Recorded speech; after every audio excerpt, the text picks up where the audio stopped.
میں پھر بتا دوں میں رفع الیدین کے جھگڑوں میں نہیں پڑتا، کوئی کر رہا ہے کرتا رہا ہے. تو یہ چڑ صرف رفع الیدین کے ساتھ ہی ہے. ٹھیک ہے، مسواک بھی چھوڑ دو، پگڑی بھی اتار دو، پگڑی پہننا بھی کوئی فرض نہیں ہے. داڑھی کی چلیں ایک تاکید ہے، پگڑی بھی اتارو، مسواکیں بھی اتار دو. حالانکہ رفع الیدین سنت نہیں بھائی، یہ نبی علیہ السلام کا طریقہ ہے. سنت تین قسم کی ہوتی ہے. ایک جو طریقے کے طور پر سکھائی جاتی ہے نا، وہ فرض عمل میں اس طریقے پہ آپ نے کنٹینیو جو کرنا ہے اس کو آپ نہیں چھوڑ سکتے، وہ نبی علیہ السلام کا طریقہ ہے. کبھی انہوں نے کہا کہ پہلا رفع الیدین بھی چھوڑ دو، وہ بھی سنت ہے. پہلا رفع الیدین بھی سنت ہے، یہ ذہن میں رکھیے گا. ہاں، اللہ اکبر کہنا فرض ہے.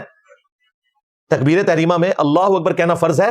رفع الیدین کرنا پہلا، وہ حنفیوں کے نزدیک وہ بھی سنت ہی ہے، فرض نہیں ہے. تو انہیں کہ پہلا بھی چھوڑو برکت کے لیے، کہ یہ لوگ اہل سنت کے نام کے اوپر آپ کو دھوکہ دے رہے ہیں. ان کا سنیت سے کوئی لینا دینا نہیں بھائی. سنیوں کی کتابیں وہ ہیں جو یہ ٹیبل پہ رکھی ہوئی ہیں، جو ان کے مدارس میں پڑھائی جاتی ہیں. جادو وہ جو سر چڑھ کر بولے. نام لیتے ہو سنیت کا اور دین تصوف چلایا ہوا تم نے. نہ گستاخی جراب ایک چال چل گئی نا، بہر جاہر ان پڑھ اٹھ کے کتاب پڑھ کے طور پہ اب رفع الیدین کیتا نہیں کیتا بلانا تباہی ہو گئی. ہر جو ہے نا گلاں امت جو کر دی آ رہی ہے، کوئی حواج نہیں کر. ممبر سے آنے والے پڑھ کے رفع الیدین کرنے والے بھی سب سے سر چکتے کر والے بھی. نبی علیہ السلام کسی نماز کر دے سی، کسی نہیں کر. تسی روایتاں کی کنگالا لگاتار امت چوکی دے امام صحابی عالم کر دے.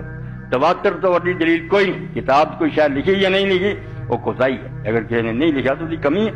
مگر جیسے کم چوکی دے عالم، جاہل نہیں عالم، امام اور نیک صحابہ تو لے کے وہ بھی کر دیں ان تو بھی دوجا کمی کو اتنے کہنا نہیں ہے سنت دی.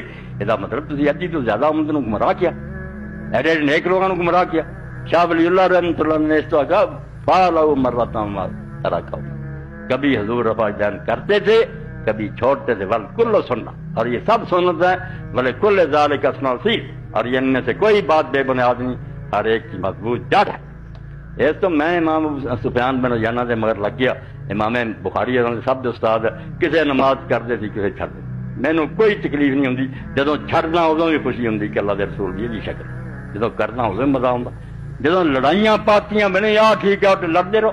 تسی ان پڑھ لڑتے رہو گے، پڑھیا نہیں کہہ رہے ان پڑھ آ کے بحثاں کر دے گی. نہیں وہ حدیث لگاؤ، اور تو پڑھ چکا حدیث تینوں ترجمے کا پتا. میں ہور ہی ترجمہ کر دوں پھر کی بنوں. رہن دے اس گل علماء سے چھڈو. تسی چپ کر کے نیک لوگوں کا ادب کرو، انہوں دے پیچھے چلو.